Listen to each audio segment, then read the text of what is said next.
என்றும் புதியது, பாடலென்றும் புதியது, பொருள் நிறைந்த பாடலென்றும் புதியது.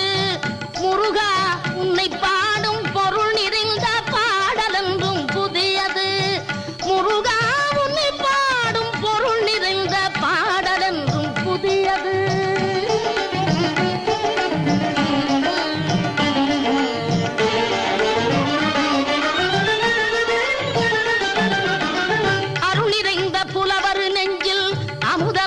தமிழ் கொடுத்த பொருள் நிறைந்த பாடல் என்றும் புதியது. அருள் நிறைந்த புலவர் நெஞ்சில் அமுதம் என்னும் தமிழ் கொடுத்த பொருள் நிறைந்த பாடல் என்றும் புதியது. முருகன் என்ற பெயரில் வந்த அழகே என்றும் புதியது. முருகன்